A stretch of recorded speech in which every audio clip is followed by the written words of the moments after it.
tiada tara, ya kita patut untuk selalu bersyukur dan bersyukur. Salawat salam kita aturkan pada junjungan Nabi besar Muhammad Sallallahu Alaihi Wasallam. Allahumma sholli alaihi. Berharap syafaatnya nanti di akhirat nanti kita semoga selalu dipanggil oleh Nabi Muhammad ketika nanti di alam akhirat sehingga menjadi umat yang dekat dengan beliau. Amin, amin. Kajian kitab Al-Hikam. Mari kita dengarkan bersama ilmu atau kajian yang akan disampaikan oleh Ustadz Alim. Monggo, tafadhol Ustadz Alim dimulai. Bismillahirrahmanirrahim. Bismillahirrahmanirrahim.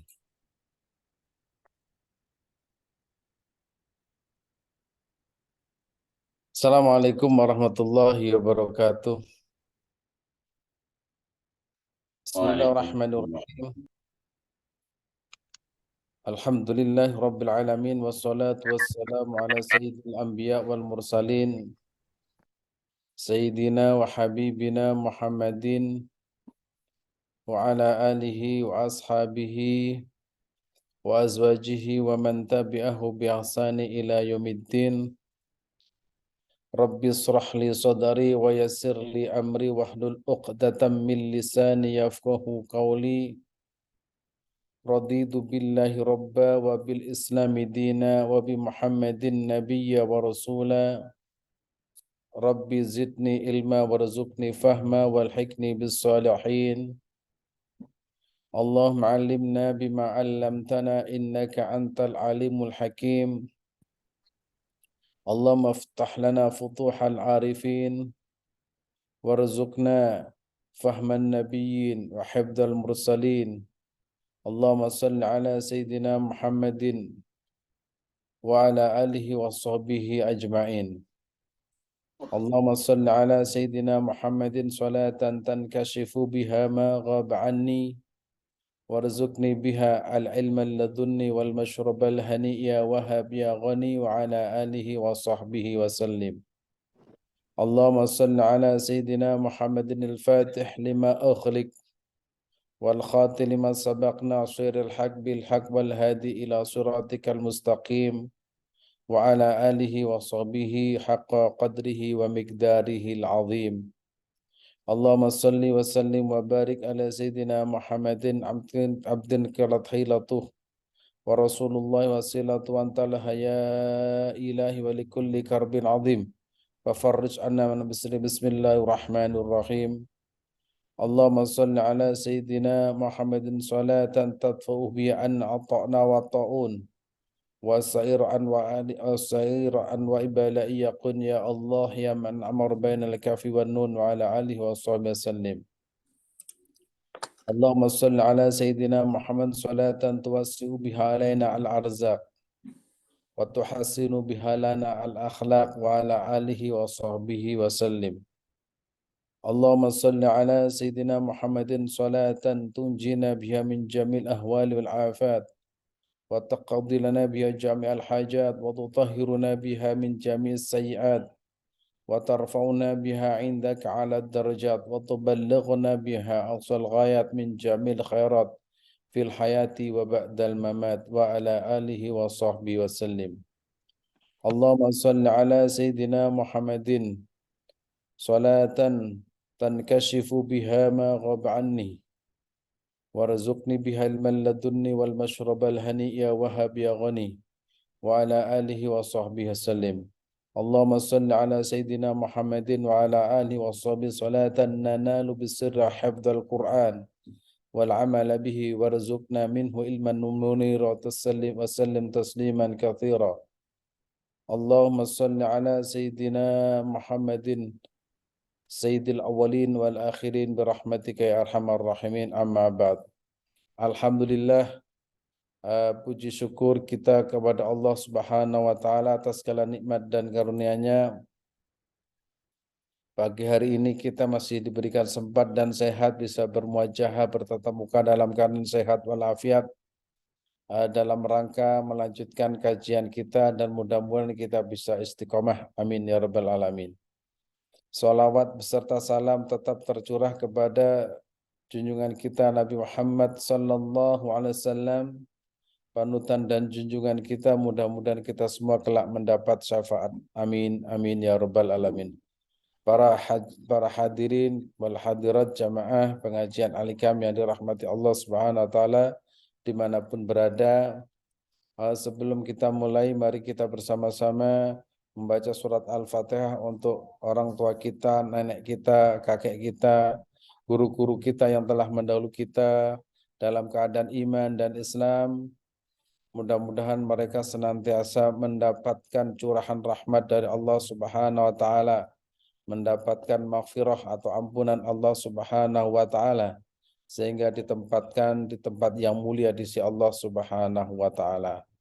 Ila hadratin Nabi Mustafa Muhammadin sallallahu alaihi wasallam wa ala alihi wa ashabihi wa azwajihi wa dhurriyyatihi wa ikhwanihi minal anbiya mursalin bi anna Allah yu'li darajat fil jannah wa yanfa'u bi asrarihi wa fid din ad-dunya wal akhirah wa yaj'al min hizbihi wa yarzuqna mahabbatahum wa yataffan ala millatihim wa yukhsuna fi zubratihim fi khairin wa zuril Fatihah.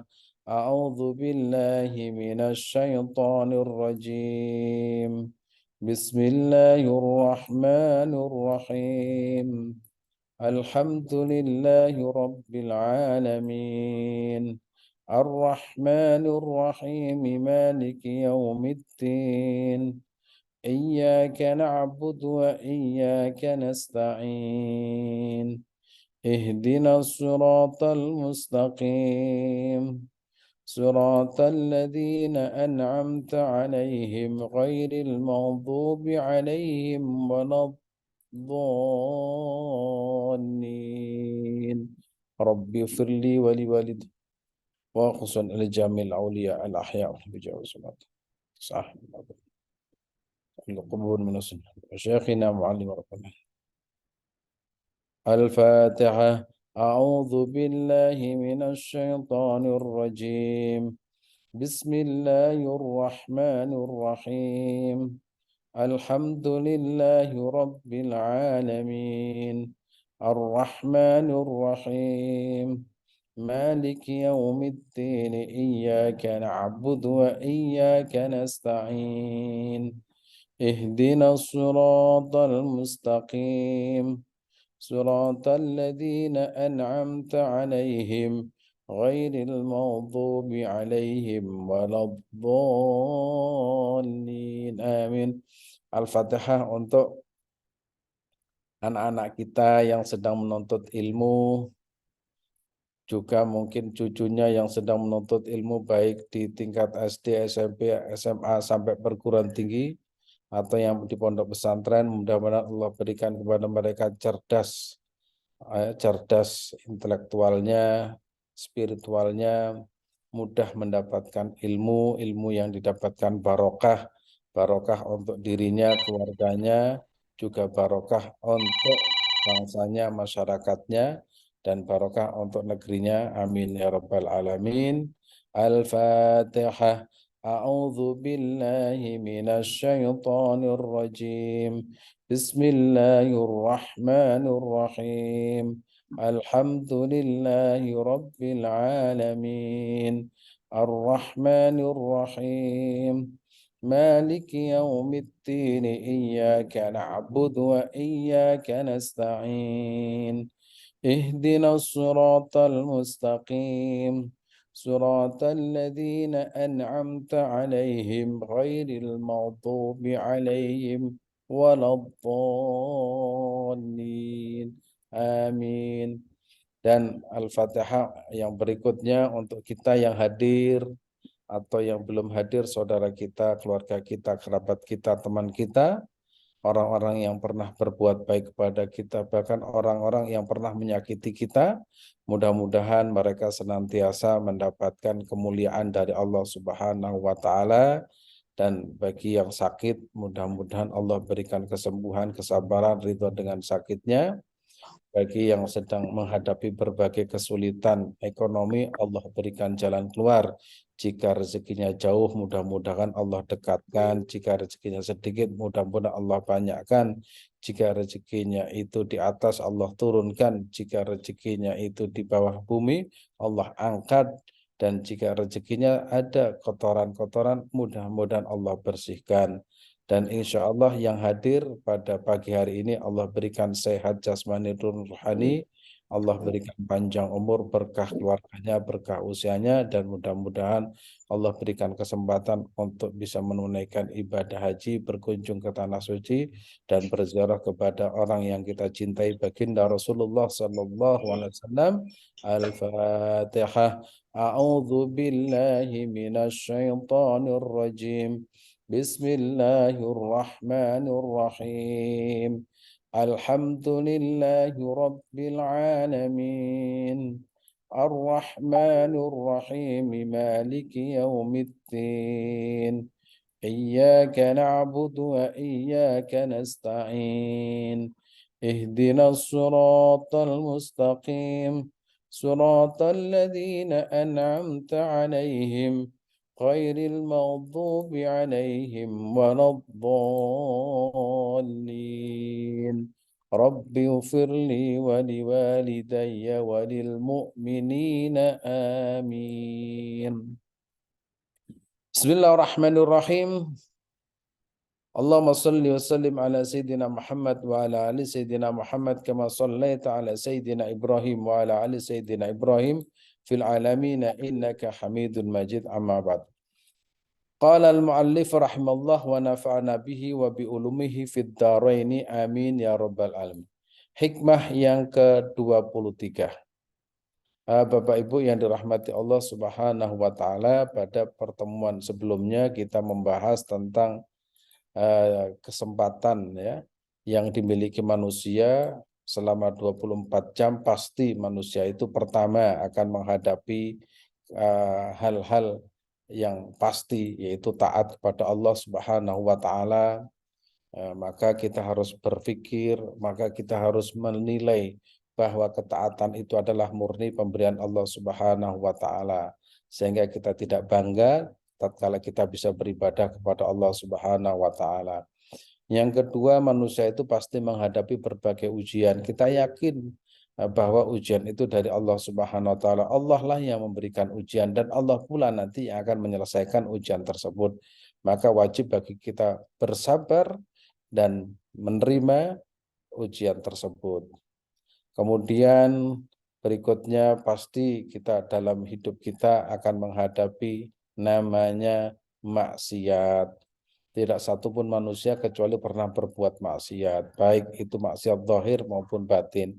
Kita yakin, seyakin-yakinnya bahwa Allah itu Maha Pengampun, Allah itu Maha Pemaaf. Jangan sampai kita berputus asa sehingga tidak mau bertobat kepada Allah Subhanahu wa taala. Maka kalau kita jatuh pada perbuatan yang dilarang, kita yakin bahwa Allah Maha Pemaaf, maka kita bertobat, dan kalau kita bertobat kepada Allah, Allah akan mengabulkan atau menerima tobat kita, dan insya Allah kita menjadi kekasih Allah Subhanahu wa taala.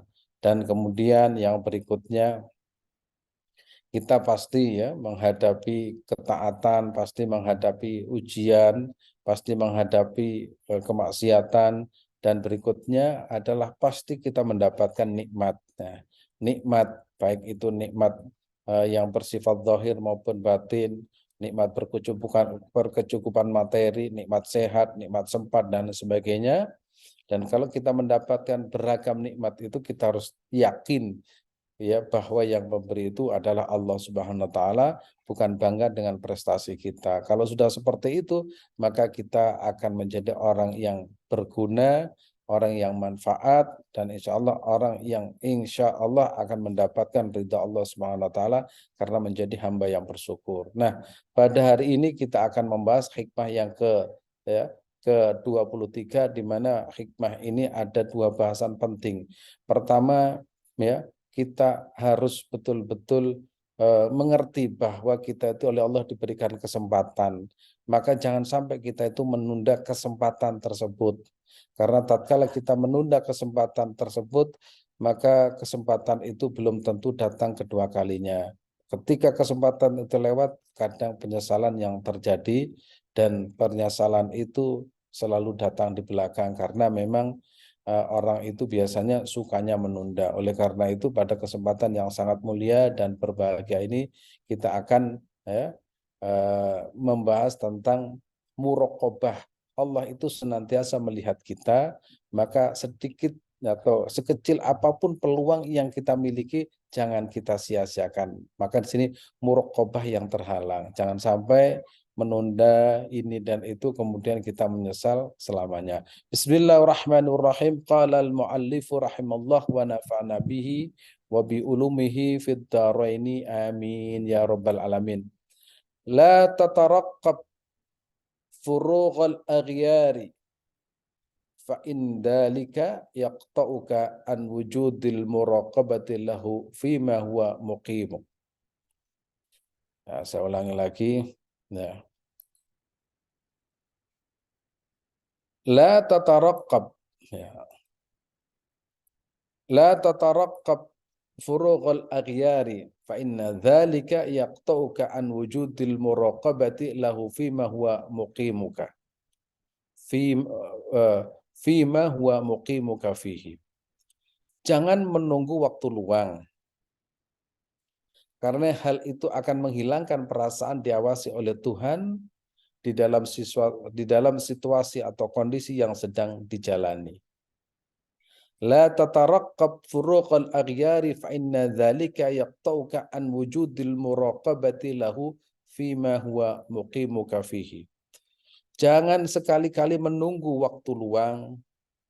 Nanti aja deh kalau saya ada kesempatan. Jangan demikian. Ketika ada kesempatan, maka segera laksanakan, karena belum tentu kesempatan itu datang kepada kita lagi. Jangan-jangan itu kesempatan yang terakhir. Jangan-jangan Allah tidak lagi memberikan kesempatan karena kita menunda dan meremehkannya. Fa inna dzalika yaqta'uka an wujudil muraqabati lahu fima huwa muqimuka. Karena yang demikian itu akan menghilangkan perasaan diawasi oleh Allah Subhanahu wa taala di dalam sebuah kondisi yang sedang kita jalani. Bapak Ibu yang dirahmati Allah Subhanahu wa taala. Seringkali manusia itu tatkala diberikan kesempatan apapun selalu mengatakan ya nanti. Nah, kalimat nanti atau besok atau bulan depan atau tahun depan atau kalau ada kesempatan itu seringkali namanya menunda. Menunda itu tidak baik ya. Maka di sini la tataraqqab furughal akhyar. Jangan pernah menunda, menunggu waktu luang. Kenapa kita menunda? Karena kita masih punya pikiran ada waktu luang. Padahal kita tidak tahu apakah masih punya waktu luang. Makanya di Al-Quran itu ada kalimat Mada taksibu ghoda bi ayyi ardin tamut. Mada, ada mada taksibu ghoda. Kamu akan mengerjakan apa besok? Bi ayyi ardin tamut. Padahal belum tentu kamu besok itu bisa mengerjakan lagi. Artinya kita itu di dalam genggaman Allah Subhanahu wa taala. Maka kesempatan yang baik, kesempatan yang Allah berikan kepada kita segera kita laksanakan. Bisa jadi itu adalah kesempatan yang terakhir. Nah, kalau sudah seperti itu, insya Allah kita itu akan menjadi orang yang semangat. Makanya ada salah satu pelajaran kapan supaya kita itu bisa melaksanakan sholat dengan baik dan khusyuk, maka kita harus berpikir inilah sholat saya yang terakhir. Nah, itu akhirnya kita itu merasa nyaman ya, merasa nyaman sholatnya karena kita menganggap itu sholat yang terakhir. Nah, itu ya melatih diri. Maka di sini la tataraqqab furughul aghyar. Dan insya Allah kita tidak seperti itu. Maka kita akan menggunakan sekecil apapun kesempatan itu berbuat baik. Fa inna dzalika yaqtauka an wujudil muraqabati law fima huwa muqimuka fihi. Karena yang demikian yaitu menunda atau menunggu waktu luang, belum tentu ada waktu luang. Yang demikian itu menghilangkan perasaan. Akhirnya hilang perasaan itu. Perasaan apa? perasaan kita diawasi oleh Allah Subhanahu wa taala. Padahal 24 jam kita itu diawasi oleh Allah Subhanahu wa taala. Kok bisa-bisanya kita menunggu? Kok bisa-bisanya kita menunda waktu esok padahal kita diawasi oleh Allah. Berarti kalau kita sedang menunda itu merasa bahwa kita tidak diawasi oleh Allah Subhanahu wa taala. Betapa bahagianya, betapa bahayanya manusia yang menunda kebaikan itu. Karena merasa bahwa dirinya tidak diawasi oleh Allah Subhanahu wa taala. Faktanya Allah itu senantiasa mengawasi kita semua. Allah itu Raqib. Allah itu mengawasi hambanya setiap saat dan setiap waktu. Sehingga tidak satu pun, ya, tidak satu titik pun ya yang bisa kita tinggalkan ya, dari pengawasan Allah Subhanahu wa taala. Kita lanjutkan bagaimana penjelasan berikutnya. Waktu ya, waktu adalah modal hidup ya.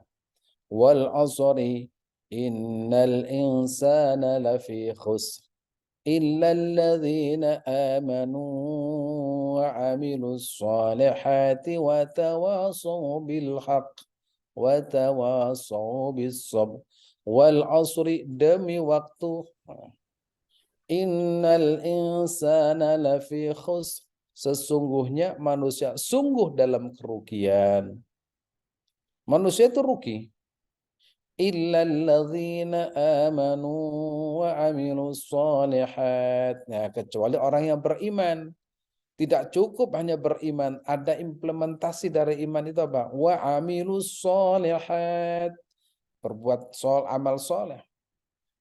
Kemudian wa amilus solihati wa tawasaw bil haqq wa tawasaw bis sabr. Jadi waktu adalah modal hidup. Kita hidup diberikan sempat, diberikan sehat. Itu jangan sampai kemudian waktu itu sia-sia, tiba-tiba kok sudah tua. Kan kita tidak tahu. Ya, kalau kita hidup ini kadang menilai, lihat anak-anak kecil yang baru SD kemarin, tiba-tiba loh kok sudah gede, loh kok sudah menikah, loh kok sudah punya anak. Oh, berarti kita sudah tua, ya, berarti kita sudah tua. Dan itu tidak kita rasakan kalau ternyata kita itu sudah tua. Karena kadang waktu kita itu tidak kita gunakan dengan sebaik-baiknya. Maka kalau kita berkarya itu berarti kita telah mencatatkan diri kita, ya, mencatat sejarah diri kita. Mungkin ada orang yang punya kemampuan ya menulis, berarti telah membuat sejarah dalam hidupnya.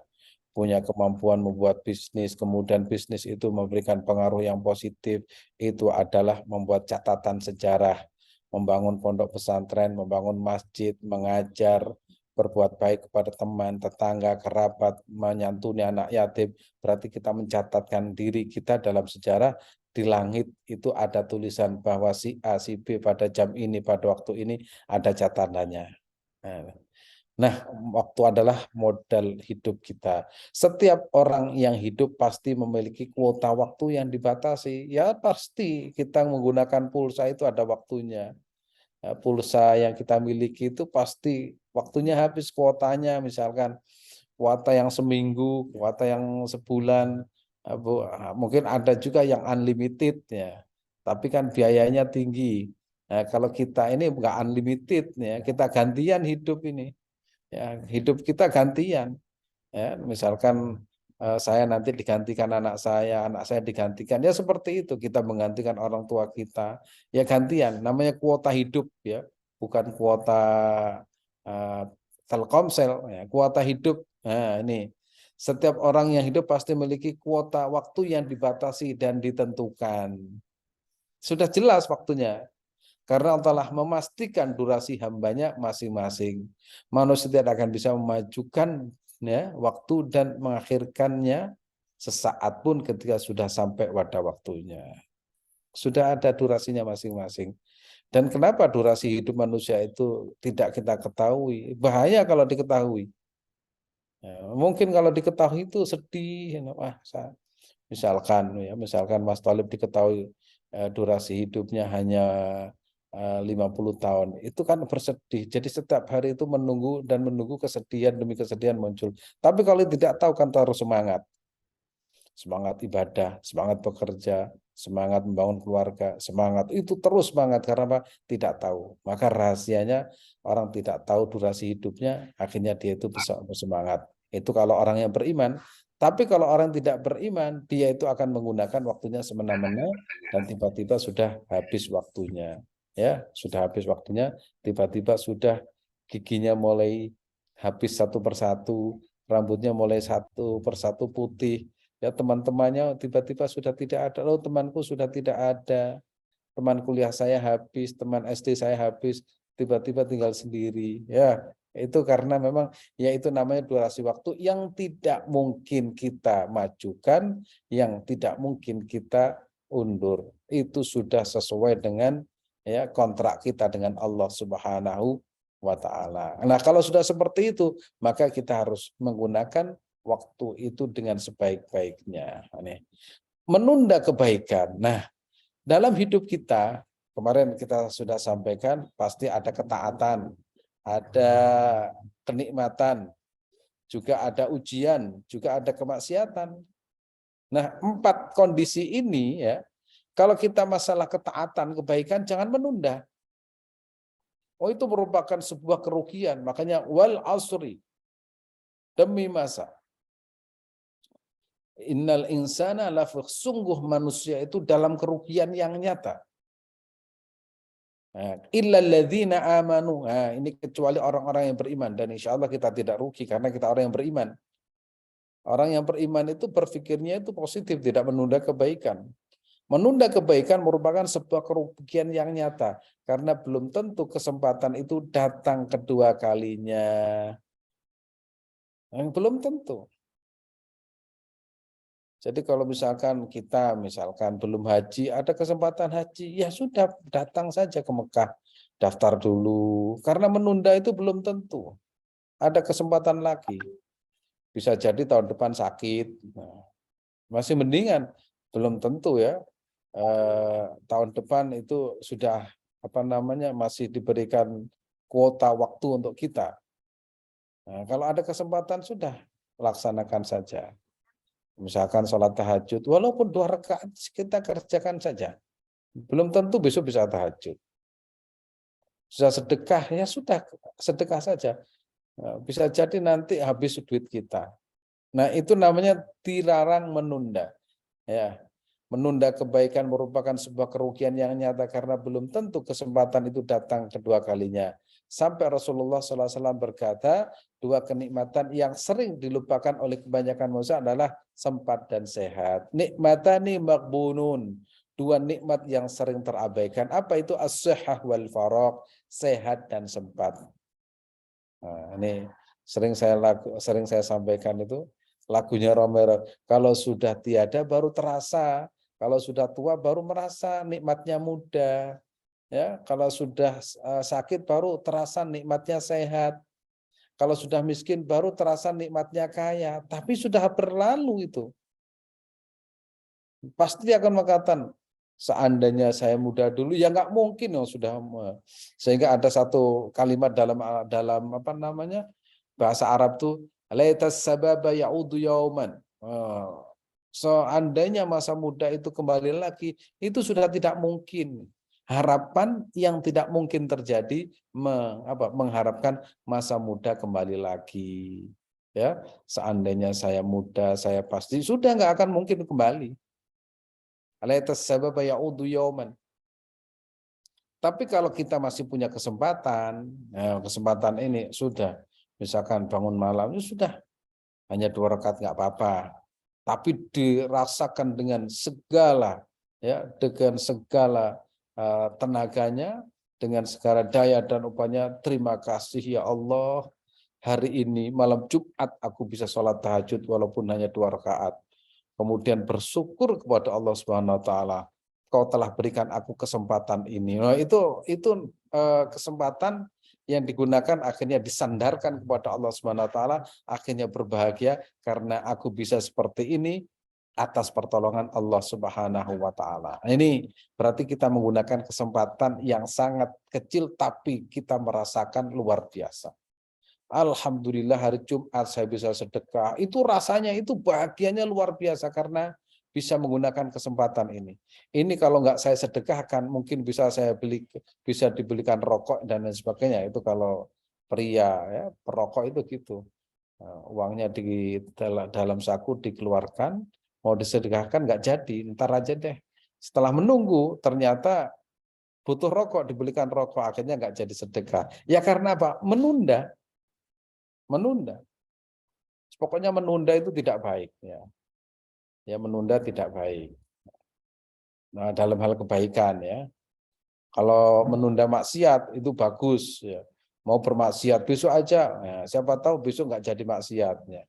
Makanya kalau maksiat itu kalau bisa itu mau melakukan sesuatu yang tidak baik kita tunda. Kalau perlu bukan hanya ditunda, ya Allah jauhkanlah saya dari perbuatan yang maksiat. Minta kepada Allah agar dijauhkan. Ya, kalau kebaikan kita menunda rugi ya, rugi serugi-ruginya. Nah, di sini kata Rasulullah sallallahu alaihi wasallam, nikmatani maqbubun ya. Dua makbunun ya, dua nikmat yang makbun itu terabaikan. Bagi siapa? Manusia. Apa itu? As-sihhatu wal faraghu, sempat dan sehat. Terus kita lanjutkan. Nah, jangan menunda. Nah, ini bagus ini hadis ini. Ini ada pernah kita baca di kitab Arba'in Nawawi ya. Pernah yang ikut Arba'in Nawawi di Lazabillah, ini pernah kita baca.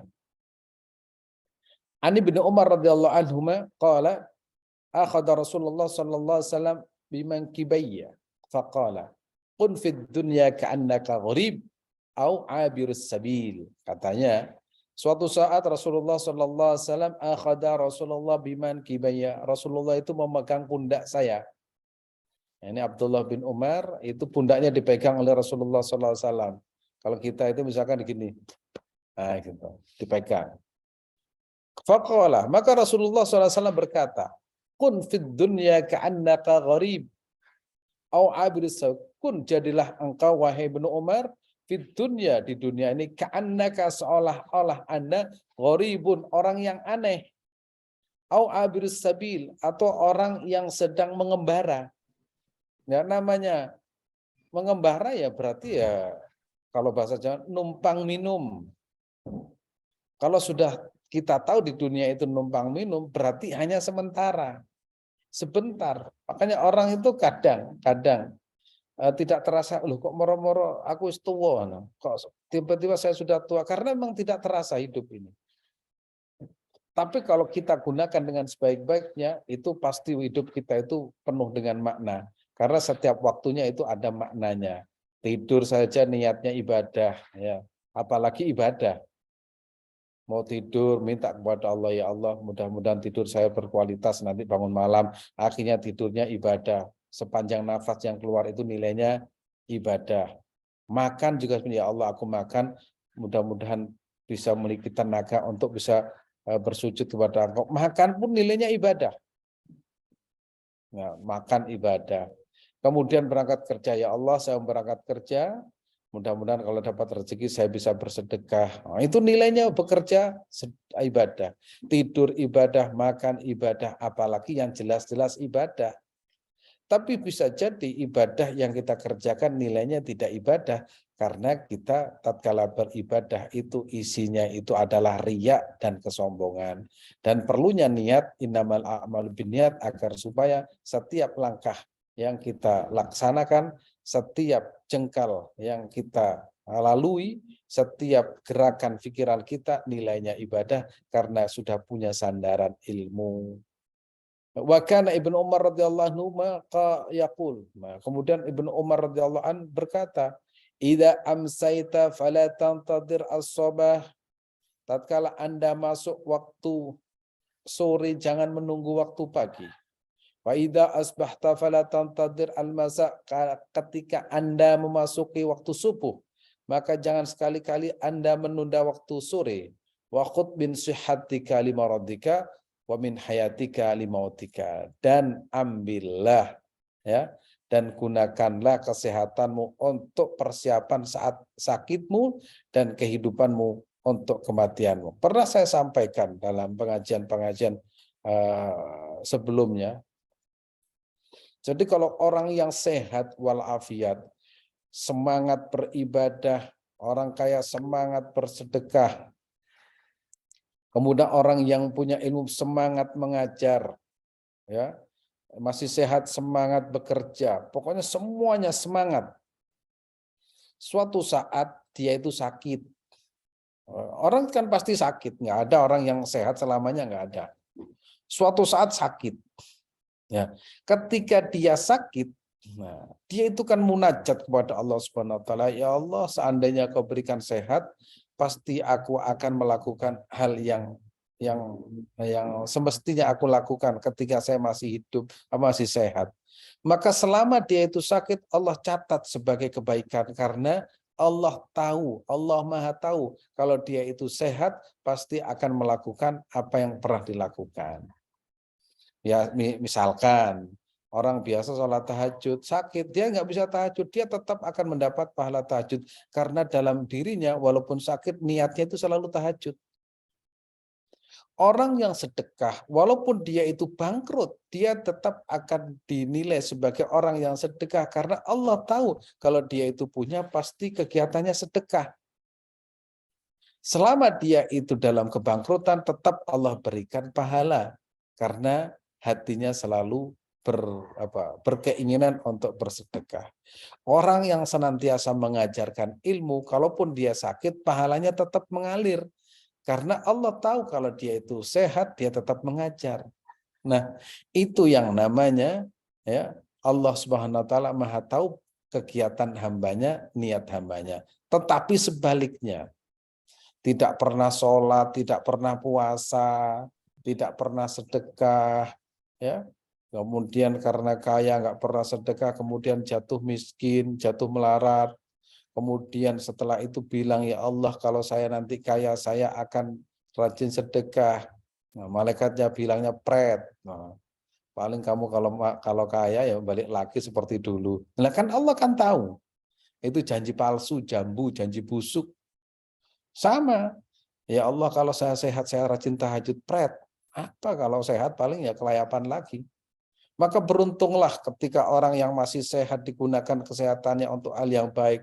Pasti dia itu sakit, dan ketika sakit dia tidak akan bisa mendapatkan pahala dengan ibadahnya, tapi dia mendapatkan pahala dari sakitnya, dan pahala itu akan terus mengalir karena Allah Maha tahu ketika nanti dia sehat, dia akan mengulang lagi kebaikan-kebaikan yang tertunda karena sakitnya. Nah, itu. Maka di sini khud min sihhatika limaratika. Semangat selama masih sehat, terus semangat. Apa yang kita kerjakan, apa yang kita miliki, semangat bekerja untuk apa? Untuk ibadah. Semangat mengajar untuk apa? Untuk ibadah. Semangat apa? Tahajud, ya ibadah, semuanya. Karena pasti sakit, ya, pasti sakit. Sehebat-hebat orang pasti sakit. Ya. Nggak ada orang misalkan saya nggak akan pernah sakit, enggak, pasti sakit. Itu Raja Namrud yang mengatakan dirinya Tuhan, yang mengatakan dirinya hebat, sakit dan mati. Matinya hanya geletek, itu digigit nyamuk. Nah, saya dulu pernah saya pernah ada orangnya itu sehat, gagah perkasa, pokoknya sehat ya. Dia itu Banser, ketua Banser, sehat pokoknya. Sering datang ke rumah ngaji, kalau bilang saya itu, Gus, saya ini nggak pernah sakit. Alhamdulillah saya itu sehat, saya kemana saya itu sehat. Wah, terus saya bilang, biasanya, itu waktu itu berjalan ngobrol, biasanya Pak, ya biasanya orang yang nggak pernah sakit itu tiba-tiba kalau sakit sekali mati. Wah, ternyata benar. Saya padahal nggak sengaja bercanda. Berapa bulan kemudian sakit, terus sakit menjadi penyebab kematiannya. Wah, saya itu menyesal gitu. Padahal dia bercanda, namanya bercanda kan tidak sengaja. Kalau biasanya nggak pernah sakit, Pak, sakit sekali itu langsung mati. Oh, itu ternyata sakit terus sampai meninggal dunia. Masya Allah, saya itu menyesal sekali. Padahal anaknya 2 atau 3 itu yang minta nama. Anak yang pertama saya kasih namanya Iqbal, anak yang kedua saya kasih nama. Oh, itu rasanya hati itu apa kerontor-rontor. Saya kok mengatakan, tapi ya memang namanya bercanda ya. Ya, nggak pernah sakit sekali langsung mati. Ternyata mati beneran. Ya memang kematian itu tidak akan bisa kita hindari. Oleh karena itu saya yakin karena beliau itu selalu khidmah terhadap agama, insya Allah menjadi ahli surga dan mendapatkan kasih sayang dari Allah Subhanahu wa Ta'ala. Jadi pasti sakit ya. Wa khud min sihhatika lima radika wa min hayatika lima. Hidup kita ini untuk persiapan kematian. Karena tidak satu pun manusia kecuali akan menghadapi namanya kematian. Nah, kalau bekalnya cukup kan enak. Sudah pasti, sudah pasti. Sehingga orang-orang yang mengerti itu pasti dia itu akan menggunakan kehidupannya dengan sebaik-baiknya, tidak akan pernah menunda kebaikan. Insya Allah kita termasuk orang-orang yang semangat di dalam melakukan kebaikan, dan insya Allah kebaikan itu menjadi bekal perjalanan abadi kita menghadap Allah Subhanahu wa Ta'ala. Terus kita lanjutkan. Muraqabah. Tadi di awal kita menyebutkan la tataraqqab furuqal aghyari fa inna dzalika yaqta'u an wujudil muraqabati la fima huwa muqimuka fihi. La tataraqqab, ya, la tataraqqab furuqal aghyar. Jangan menunggu waktu luang. Bilang begini, ntar kalau saya luang saya akan beribadah. Loh, tatkala kita mengatakan ntar kita menunggu waktu luang, itu merasa bahwa diri kita itu tidak diawasi oleh Allah Subhanahu wa Ta'ala. Padahal Allah itu mengawasi 24 jam diri kita. Kok bisa-bisanya mengatakan demikian? Berarti dia itu merasa bahwa Allah tidak melihatnya. Maka muraqabah, yaitu muraqabah adalah kesadaran diri seorang murid bahwasanya dirinya selalu merasa diawasi oleh Allah Subhanahu wa Ta'ala dalam setiap gerak lahir maupun batin. Karena merasa diawasi, maka dia tidak akan pernah menunda kebaikan yang akan dia kerjakan. Langkah kakinya selalu menuju kebaikan. Jadi pentingnya ngaji, pentingnya belajar itu akhirnya kita punya standar hidup.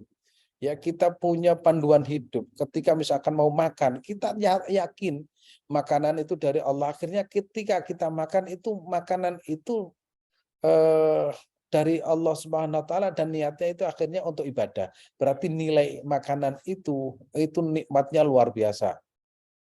Bahkan ada satu hadis yang menerangkan, ya, tidak satupun orang yang menikmati barang halal dan berbahagia dengan barang halal kecuali setan merasa sakit dan punggungnya terasa patah. Jadi kalau kita menikmati, Masya Allah, nikmatnya makanan nasi ini hanya dengan tempe, nikmatnya luar biasa, kita bahagia dengan barang halal, maka setan itu tersakiti. Nah, karena dalam makan itu akhirnya ibadah. Beda kalau kita makanan apa sudah nggak enak lagi.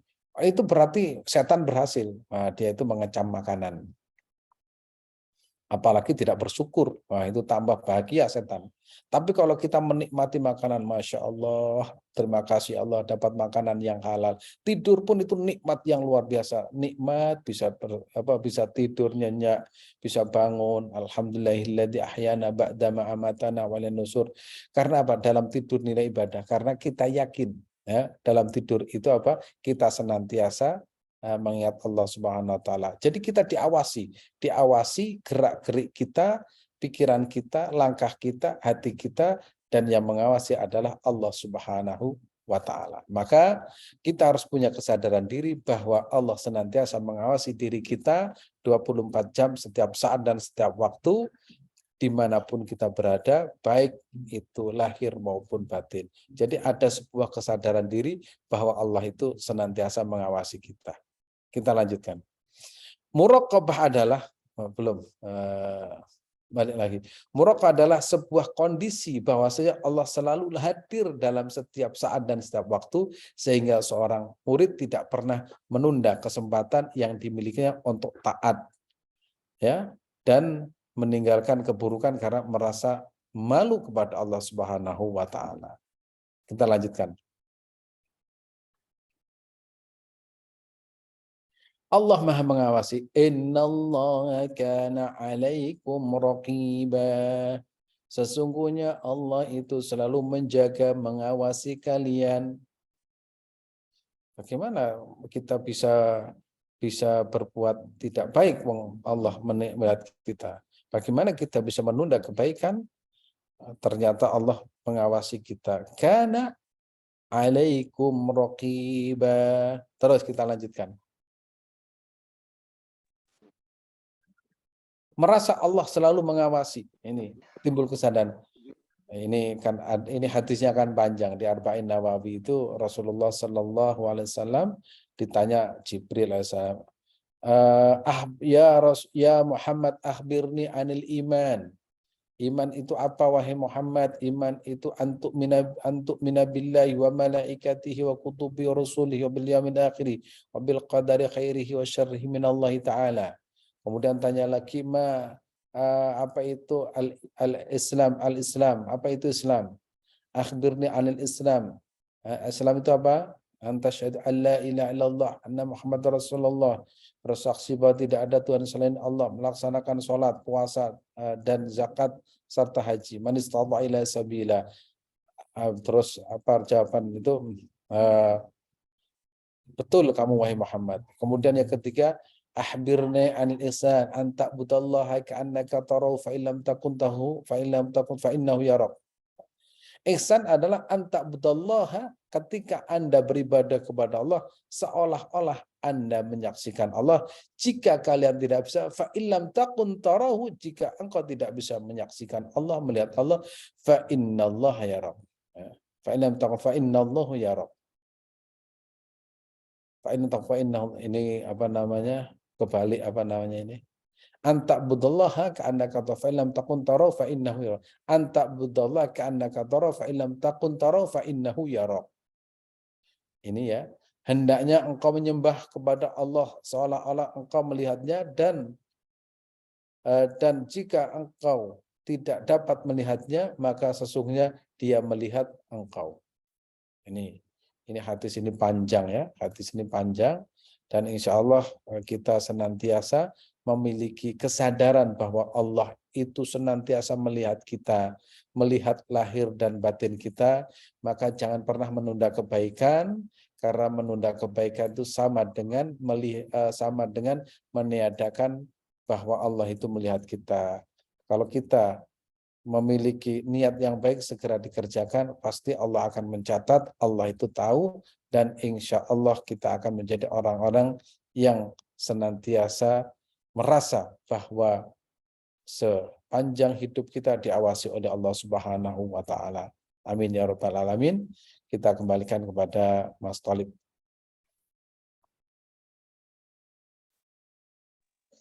Alhamdulillahirabbil alamin. Demikian kajian dari Ustaz Adim yang sangat bermanfaat untuk kita semua.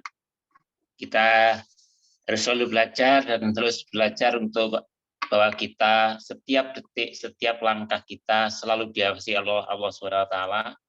Kalau kita bisa dan mampu untuk mempraktekkan itu, insya Allah kita terhindar dari segala tindakan maksiat sekecil apapun sebenarnya. Hingga ketika kita mau melangkah, ingat Allah. Ketika akan berbuat maksiat, ingat Allah, sehingga tidak jadi. Kira-kira begitu.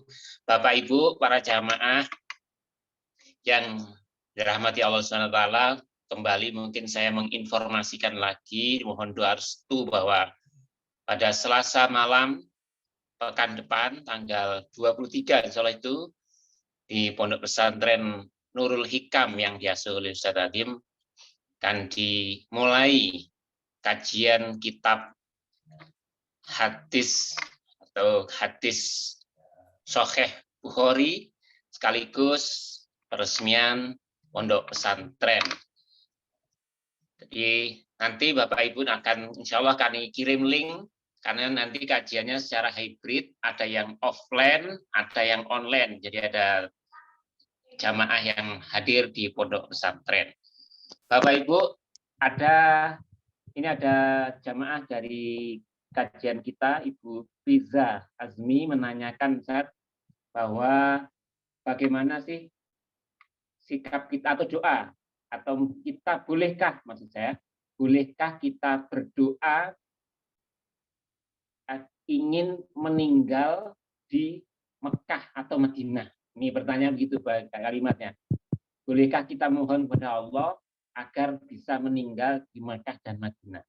Monggo Ustaz ditanggapi, monggo. Terima kasih. Boleh kita minta meninggal dalam keadaan husnul khotimah.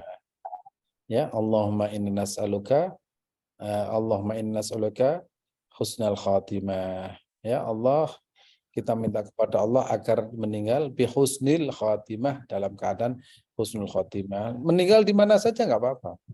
Nanti kalau meninggal di Mekah tapi tidak husnul khotimah kan juga celaka.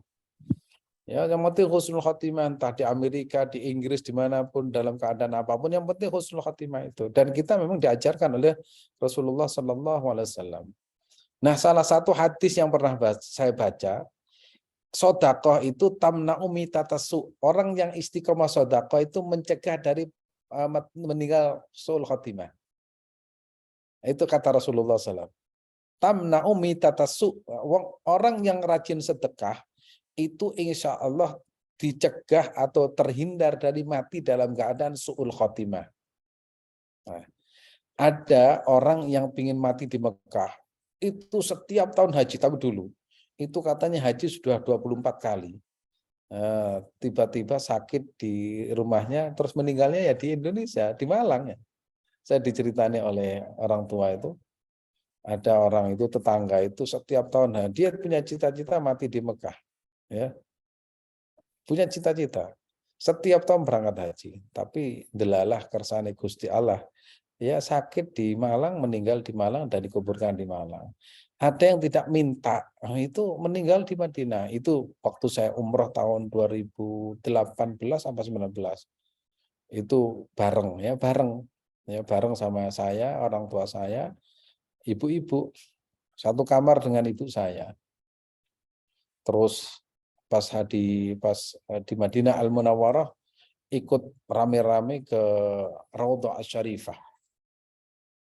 Ternyata begitu jatuh kemudian sakit, pingsan, dibawa ke hotel. Nah, sampai di hotel kemudian sesak, kemudian meninggal. Ya, setelah meninggal saya lihat jenazahnya bagus, ya. Ya karena setiap hari ketemu, makan bareng karena bersama ibu saya.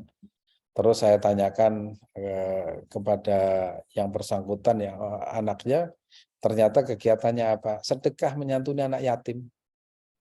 Dan itu bukan 1-2 cerita yang seperti ini. Makanya sekecil apapun yang kita keluarkan untuk anak yatim, itu insya Allah bisa menyebabkan kita meninggal dalam keadaan husnul khotimah. Entah di mana, itu Allah yang milihkan.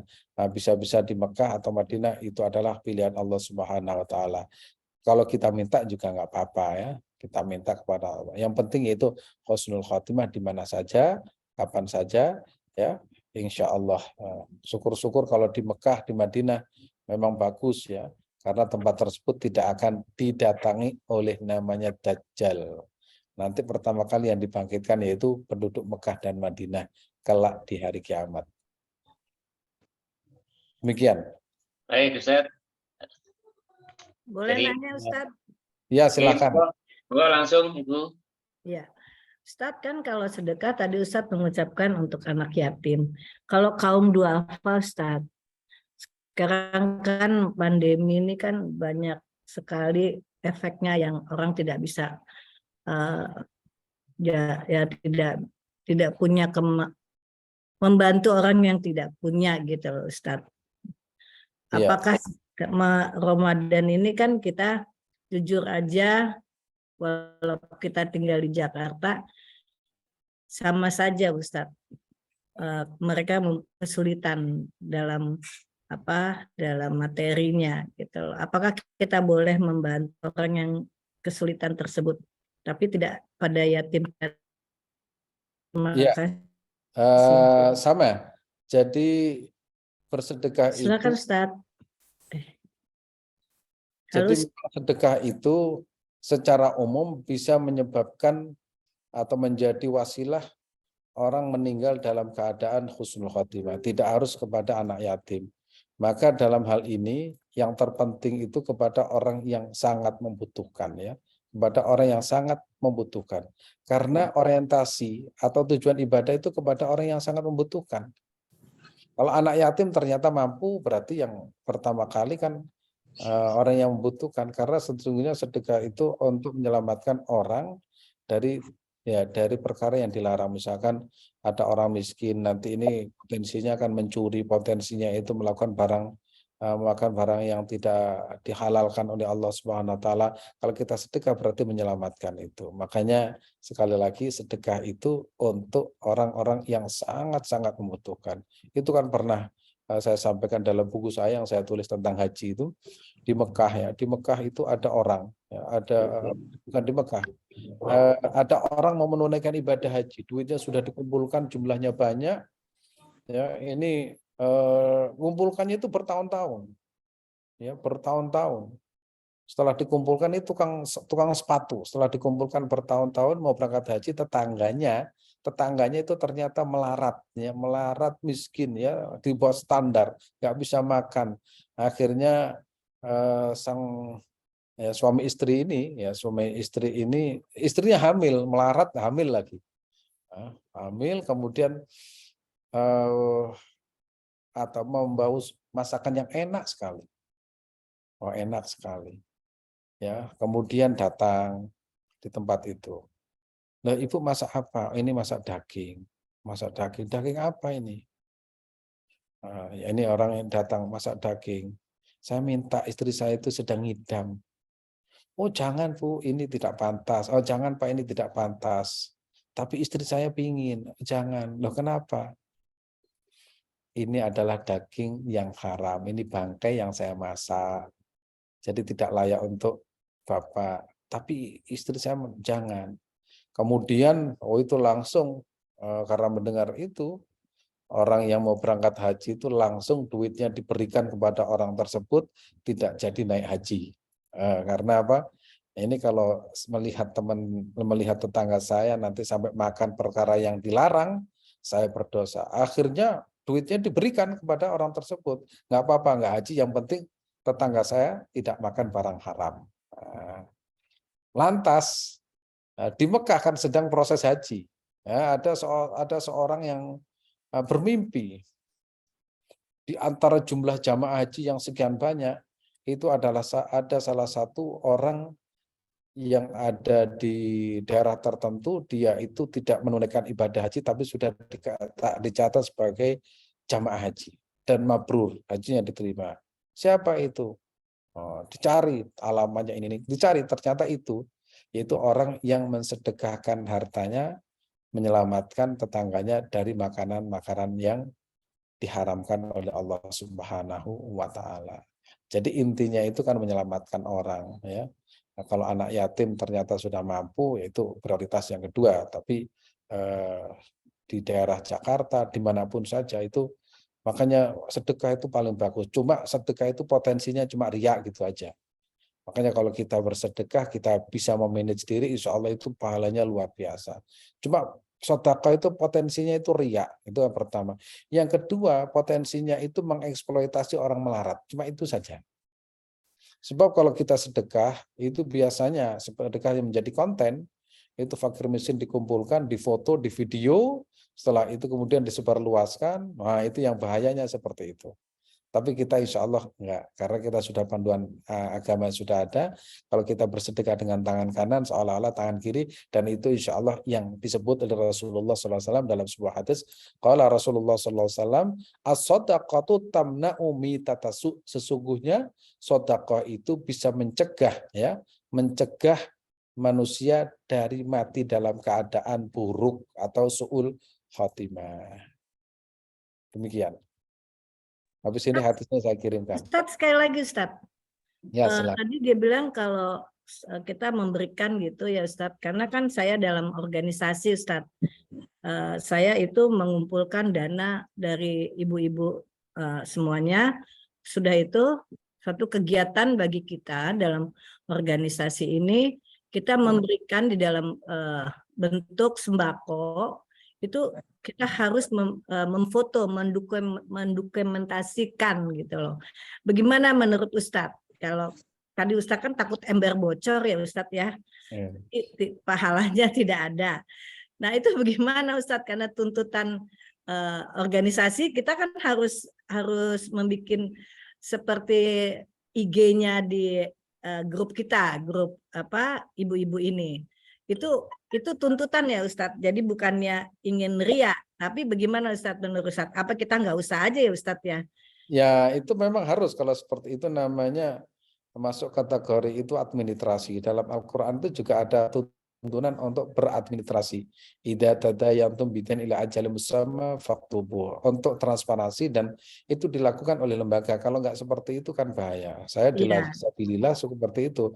Semua orang yang bersedekah misalkan dari 1 juta sampai 10.000 itu ada datanya lengkap. Dari atas sampai bawah itu 1, 2, 3, sehingga setiap orang itu bisa melihat data uang yang masuk, kemudian penggunaan itu untuk apa, itu semua ada. Karena untuk laporan dipublikasikan. Sehingga itu yang dibangun dengan trust, kepercayaan masyarakat. Kegiatannya ini untuk anak yatim, lansia, ini untuk bangun musola, ini untuk anak yatim, itu semuanya ada. Untuk hafal Al-Quran itu lengkap. Dan itu namanya transparansi, dan itu administrasi, dan itu diajarkan oleh Al-Quran. Oh, makasih Ustaz, makasih banyak. Ya. Ya, nyambung Ustadz dari Ibu tadi, Ustadz yang berkaitan dengan sedekah. Tadi kan Ustadz menyampaikan bahwasanya yang penting lebih membutuhkan. Apakah itu juga lebih termasuk misalkan kita memilih mengutamakan antara anak yatim dengan orang-orang yang ex-PSK yang mungkin sebagian sudah taubat, atau juga yang masih OTW taubat seperti itu, yang kemudian ini sangat membutuhkan seperti itu Ustadz. Apakah juga ini lebih utama kalau dibandingkan dengan misalkan anak-anak yatim seperti Ustadz? Seperti apa? Ada seorang ulama besar namanya Imam Al-Laythi. Imam Al-Laythi ini konglomerat kaya raya di zaman Imam Malik. Beliau itu kaya raya dan konglomerat, tapi tidak tercatat sebagai orang ahli sedekah. Sampai dikritik oleh Imam Malik, masa orang hebat, ulama hebat, kaya raya tidak pernah sedekah. Ternyata ternyata uangnya itu digunakan untuk memberikan santunan kepada anak-anak yang terpinggirkan, anjal, orang-orang yang baru bertobat kepada Allah, supaya mereka itu kembali ke jalan Allah Subhanahu wa taala. Itu baru ketahuan ketika Imam Al-Laythi ini wafat. Ya, ketika wafat, anak-anaknya itu kan terlihat sederhana, tidak seperti orang tuanya. Akhirnya didatangi, mana harta orang tuamu yang begitu banyak?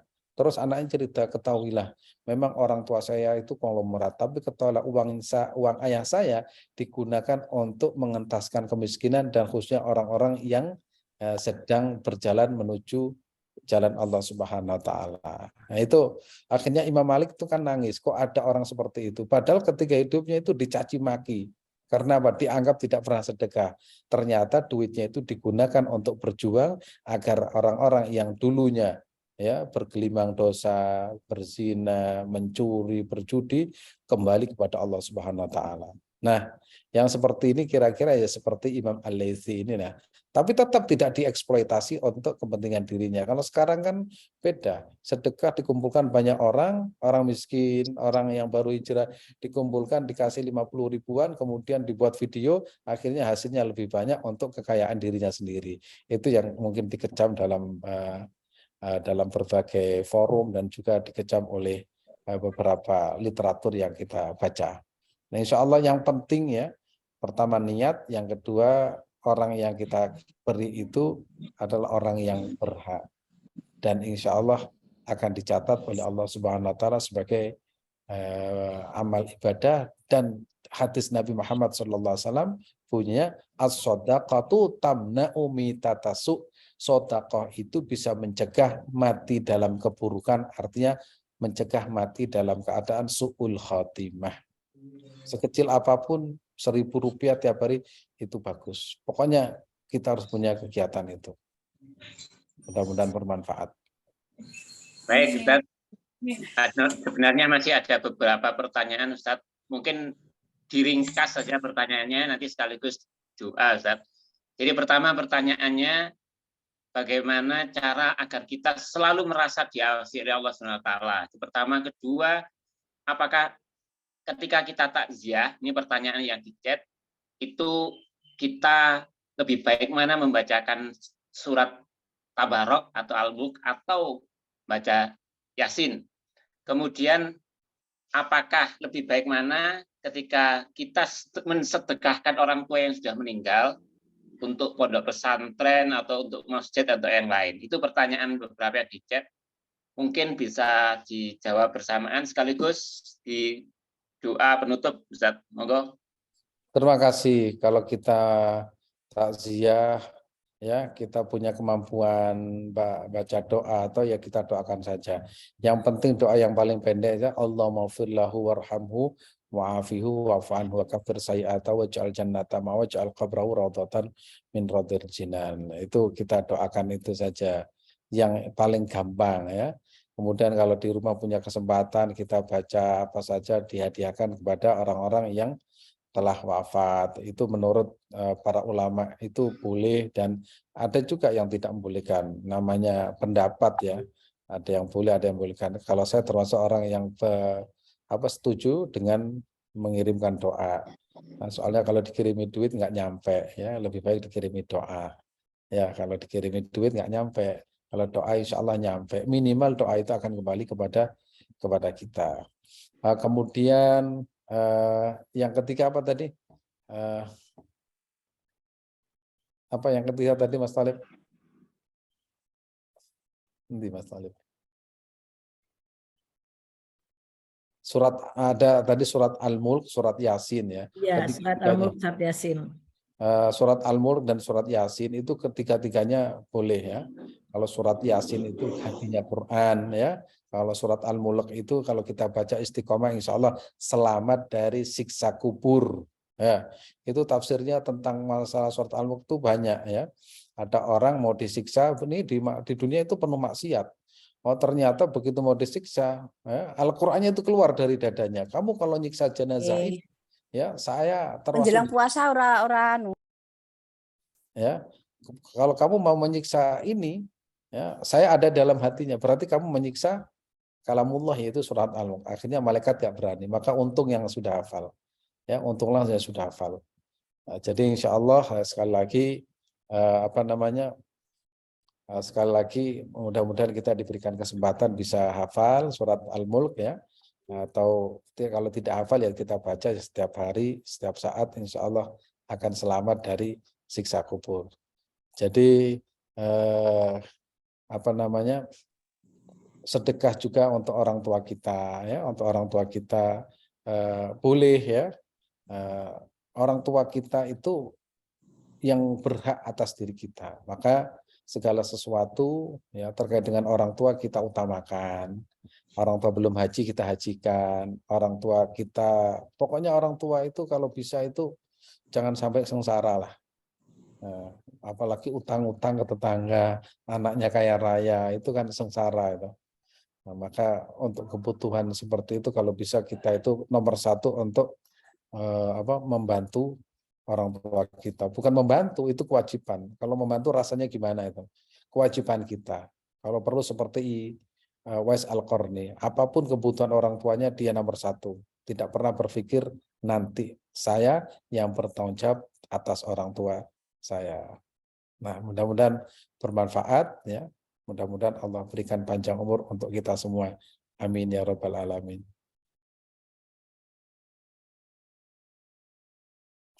Sudah cukup, Mas Talib? Nah, kalau sudah, mari kita tutup dengan doa. Ya, mudah-mudahan kita semua yang hadir pada pagi hari ini senantiasa mendapatkan kasih sayang dari Allah Subhanahu wa Ta'ala. Dan ini saya sampaikan di sini, mohon doanya, insya Allah hari Selasa itu kita mulai pengajian kitab Sahih Muslim nanti hybrid. Bapak Ibu yang mau ikut pengajian kami persilahkan. Acaranya insya Allah mulai pagi sampai mungkin sore itu khatam Al-Quran, kemudian habis maghrib itu baca sholawat cukupnya, kemudian habis isya itu sambutan, dan kemudian kita mulai insya Allah sebulan kita akan ngaji kitab Sahih Muslim, bukan sebulan, mungkin seterusnya sampai khatam, kan itu 4 jilid ya, 4 jilid. Nanti hybridnya itu mungkin sebulan 4 kali atau 6 kali di pondok, kemudian selebihnya di rumahnya masing-masing bisa online, karena memang bulan Ramadan itu banyak kegiatan juga yang kita kerjakan. Saya juga mengurangi keliling dari satu masjid ke masjid karena harus beraktivitas di pondok dan lain sebagainya. Mohon doanya mudah-mudahan berjalan dengan baik dan lancar, dan saya mengucapkan terima kasih kepada Bapak Ibu yang kontribusi terhadap pembangunan pesantren Nurul Hikam. Mudah-mudahan pengajian Al-Quran, hadis itu bukti cinta kita kepada Allah dan Rasulullah, insya Allah menjadikan kita itu sa'idun fid dunya wal akhirah, bahagia di dunia dan di akhirat. Kita bukan apa-apa, kita bisa itu hanya pertolongan Allah Subhanahu wa taala. Bismillahirrahmanirrahim. Allahumma salli wa sallim ala sayyidina wa habibina Muhammadin sayyidil awwalin wal akhirin bi rahmatika ya arhamar rahimin. Allahumma inna nas'aluka imanan kamila wa yaqinan shadiqa wa lisanan dhakira wa nas'aluka al-huda wat tuqa wal afa wal ghina wal maut ala din Islam wal iman bila mihnatin wa imtihan bihaqqi sayyidina Adnan ya Hannan ya Mannan ya Rahim ya Rahim ya Rahman ya Rahman irhamna bi rahmatika ya arhamar rahimin. Allahumma inna nas'aluka al-'afwa wal 'afiyah wal mu'afata ad-da'imata fid din wad dunya wal akhirah wal fawza bil jannah wan najata minan nar wan najata minan nar wan najata minan nar.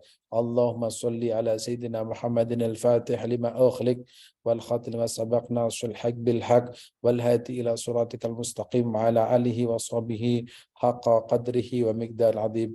Allahumma shalli wa sallim ala sayyidina Muhammadin al-Fatih lima ughliq wal khatim lima sabaq nasrul haq bil haq wal hadi ila siratikal mustaqim wa ala alihi wa sahbihi haqqa qadrihi wa miqdar azim. Wa subhana rabbika rabbil izzati amma yasifun wa salamun alal mursalin walhamdulillahi rabbil alamin. Terima kasih. Wabillahi taufiq. Assalamualaikum warahmatullahi wabarakatuh. Izin. Waalaikumsalam. Ustaz, makasih banyak. Ini Liz, Maulida, Bu Naning, Bu Nur Hayati, Pak Mutali. Assalamualaikum warahmatullahi wabarakatuh. Waalaikumsalam.